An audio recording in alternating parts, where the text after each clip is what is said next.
Bonjour, nous allons illustrer ici la réaction de synthèse de l'acétate d'isoamyle, un arôme de banane. Pour ce faire, nous allons introduire dans un tube à essai 5 ml, tout d'abord, d'alcool isoamylique. Donc pour ce faire, nous avons pris une pipette graduée ainsi qu'une propipette, ce qui nous permet donc de prélever précisément 5 ml. Et donc ensuite, ceci nous permet de les introduire dans le tube à essai.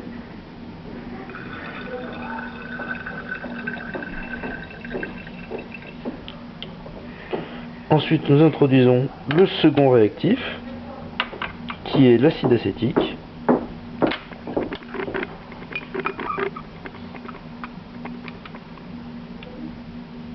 Donc toujours avec le même dispositif, propipette et pipette graduée.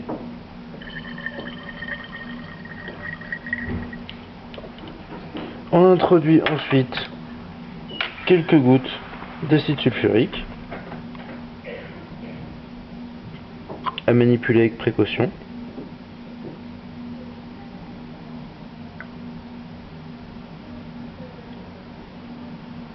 Donc 5 gouttes devraient suffire. Ici le mélange réactionnel est prêt.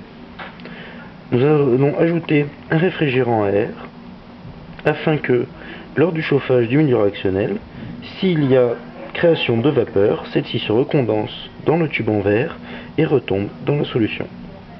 Nous allons donc placer le mélange réactionnel à une température voisine de 90 degrés, et pour ce faire, nous allons le placer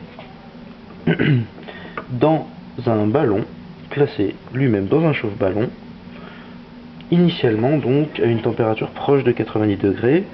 Ici la température est de 86 degrés. Nous introduisons donc le mélange réactionnel. On contrôlera la température au fur et à mesure que la réaction se produit afin d'éviter tout problème. La réaction doit se dérouler pendant 15 minutes avec un chaud. Nous avons donc laissé la réaction se produire pendant environ une quinzaine de minutes. Et nous allons donc maintenant réaliser la dernière étape de la synthèse de l'acétate d'isoamyle. Pour ce faire, nous avons besoin d'une eau saturée en sel, placée ici dans le verre à pied que je suis en train d'agiter, dont j'agite la solution. Et nous avons donc notre milieu réactionnel, toujours dans le tube à essai, et donc en fin de réaction ici, donc nous avons toujours une température de l'ordre de 86 degrés dans notre ballon. Nous allons donc retirer le milieu réactionnel du chauffage et le placer dans la solution salée.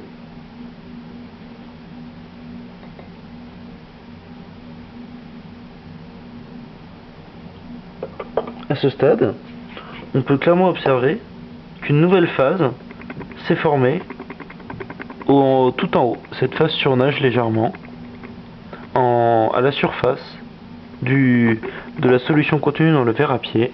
Par ailleurs, en reniflant un petit peu au-dessus de notre flacon, de quoi se rend on compte? Ça sent la banane, eh oui.